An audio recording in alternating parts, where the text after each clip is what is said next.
স্বাগতম সবাইকে আজকের অ্যান্ড্রয়েডের নতুন ভিডিও টিউটোরিয়ালে। আজকে আমরা শিখব হচ্ছে অ্যান্ড্রয়েড মার্জিন এবং পেডিং। মার্জিন পেডিং নিয়ে ডিটেইলস আলোচনা করতে হবে, কারণ এই জিনিসটা আমরা অনেক বেশি ব্যবহার করি আমরা অ্যান্ড্রয়েড অ্যাপ ডেভেলপমেন্ট করতে গিয়ে। সো যদিও কোডিং এ যাওয়ার আগে আমি কিছু গ্রাফিক্যালি ছবি দিয়ে বোঝানোর চেষ্টা করতে চাচ্ছিলাম যে কিভাবে অ্যান্ড্রয়েড মার্জিন এবং পেডিং ব্যবহার করতে হয়। যার জন্য হচ্ছে আমি প্রথমেই আমি এই ফটোশপ ওপেন করে নিয়েছি, যাতে আপনারা বুঝতে সহজ হয়। এবং আমি এটার জন্য একটা ছবি নিচ্ছি, যেটা হচ্ছে আপনারা আরো সহজে বুঝবেন যে মার্জিন এবং পেডিং কিভাবে কাজ করে। ঠিক আছে? সো আমি এখানে ছবিটা নিচ্ছি ফটোশপে, অ্যান্ড আমি যদি এই ছবিটা এখানে নেই, সো হ্যাঁ, এইখানে আমরা দেখি যে জাস্ট একটা বক্স আছে, পুরো একটা বক্স। এই যে পুরাটা একটা বক্স, এই পুরা বক্স। এই বক্সের যখন আমরা মার্জিন দিব, ধরি যদি আমরা এটা পুরোটা ফোনের স্ক্রিন, এই পুরোটা যদি ফোনের স্ক্রিন মনে করি, যখনই আমরা মার্জিন দিব, এই স্ক্রিন থেকে ভেতর দিকে সরে যাবে। এই স্ক্রিন থেকে চতুর্দিকে ভেতর থেকে সরে যাবে, যত পিক্সেল দিব ঠিক তত পিক্সেল। ঠিক আছে? কিন্তু যদি আমরা প্যাডিং ব্যবহার করি, প্যাডিং ব্যবহার করলে এই ভেতর থেকে সরবে না। ভেতরের যদি আমরা ধরেন এইখানে যদি ভেতর থেকে 10 পিক্সেল তো সরে গেছে মার্জিন ব্যবহার করার কারণে, কিন্তু যদি আমরা প্যাডিং ব্যবহার করি তাহলে ভেতরের কন্টেন্ট গুলা 10 পিক্সেল ছোট হয়ে যাবে, কিন্তু জায়গাটা ঠিকই থাকবে। মানে হচ্ছে আমি যদি এইখানে প্যাডিং ব্যবহার করতাম, তাহলে তাহলে এইখানে যদি প্যাডিং ধরেন, এটা হচ্ছে ফোনের স্ক্রিন, এখানে মার্জিন ব্যবহার করা হয়েছে 10 পিক্সেল ব্যবহার করা হয়েছে, তাই এটা ভিতর থেকে সরে গেছে। ঠিক আছে? ভিতর থেকে 10 পিক্সেল সংকুচিত হয়েছে। কিন্তু আমরা যদি প্যাডিং এর কথা চিন্তা করি, প্যাডিং চিন্তা করেন, আমরা এই জিনিসটা হচ্ছে কন্টেন্ট, হ্যাঁ, কন্টেন্টের মধ্যে এই কন্টেন্ট, এটা হচ্ছে একটা কন্টেন্ট, এই কন্টেন্টের মধ্যে আমরা 10 পিক্সেল হচ্ছে প্যাডিং ব্যবহার করছি। 10 10 প্যাডিং। এখন 10 পিক্সেল প্যাডিং ব্যবহার করার কারণে কি হচ্ছে, সে এই জায়গাটা যেরকম আছে, এখানে এখানে যেহেতু আমরা প্যাডিং ব্যবহার করছি, সে এইভাবে করে 10 পিক্সেল সরায় নেই, সে তার জায়গায় পড়ে আছে এখনো, সে তার ভিতর থেকে 10 পিক্সেল ভিতর দিয়ে চাপাই দিছে।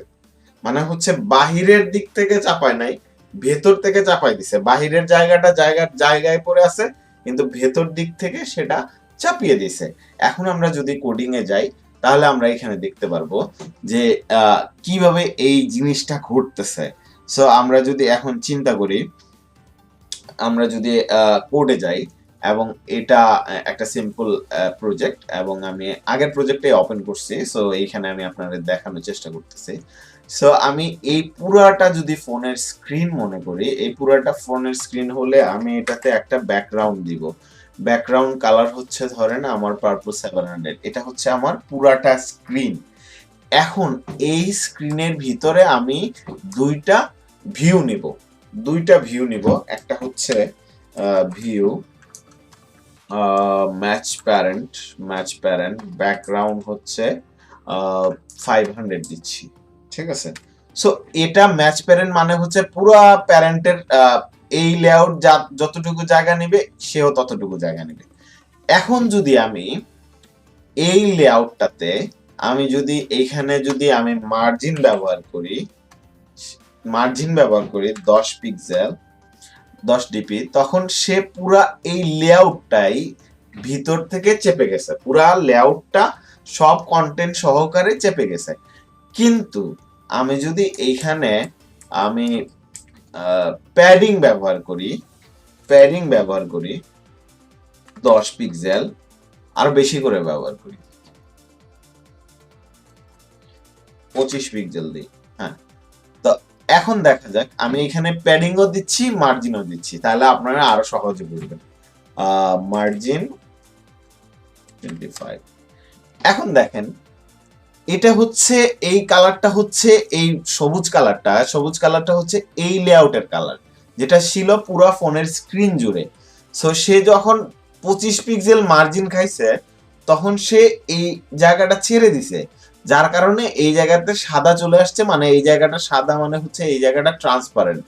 আমি যদি এখানে ব্লু প্রিন্টটা দেখাই, দেখেন এটা হচ্ছে লিনিয়ার লেআউট এটা, এবং এটার ভিতরের কন্টেন্টটা হচ্ছে এটা। এই কন্টেন্টটা হচ্ছে প্যাডিং এর কারণে এই কন্টেন্টটা 10 চাপছে। এই যে ভিতর দিয়ে কন্টেন্টটা চাপছে জাস্ট খালি এই প্যাডিংটা দেওয়ার কারণে। ঠিক আছে, প্যাডিং সরাই দিচ্ছি, যেহেতু কন্টেন্টটা ম্যাচ প্যারেন্ট, তাই এই উপরের লেআউট যতটুকু জায়গা নেবে এই কন্টেন্টটাও ঠিক ততটুকু জায়গা নিচ্ছে। এখন এই উপরের লেআউটে আমি যখন প্যাডিং বসাচ্ছি, তখনই কন্টেন্টটা ভিতর থেকে চেপে যাচ্ছে আরো 25। ঠিক আছে, যার কারণে হচ্ছে এই লেআউটের ব্যাকগ্রাউন্ড কালারটা এই যে কালো ডার্ক গ্রিন যেটা, সেটা বের হয়ে আসতেছে। এইটা হচ্ছে জাস্ট প্যাডিং ব্যবহার করার কারণে। প্যাডিং কি করে, কন্টেন্টটাকে ভেতর থেকে চাপিয়ে দেয়, বাহিরের জায়গার মধ্যে থাকে। আর মার্জিনটা হচ্ছে একদম বাহির থেকে জায়গাটাকে একদম চাপিয়ে দিবে, মানে ভিতরে কোনো কিছু করবে না, বাহিরের লেআউটটাকে পুরো বাহিরের আউটার সাইড থেকে সে 25 ছেড়ে দিবে। আর প্যাডিং হলে কি করবে, সে ভিতর থেকে 25 চাপিয়ে দিবে ভিতর দিয়ে। এই ছিল অ্যান্ড্রয়েডের মার্জিন এবং প্যাডিং এর কনসেপ্টটা। সো আশা করছি আপনারা বুঝতে পারছেন কিভাবে অ্যান্ড্রয়েড মার্জিন এবং প্যাডিং ব্যবহার করা হয়। আপনাদের নেক্সট প্রজেক্টে আপনারা অ্যাপ্লাই করার চেষ্টা করবেন, আশা করতেছি আপনারাও এটা করতে পারবেন। দেখার আমন্ত্রণ রইল নেক্সট ভিডিওতে নতুন কোনো টপিক নিয়ে। ততক্ষণ পর্যন্ত ভালো থাকবেন, সুস্থ থাকবেন। আল্লাহ হাফিজ।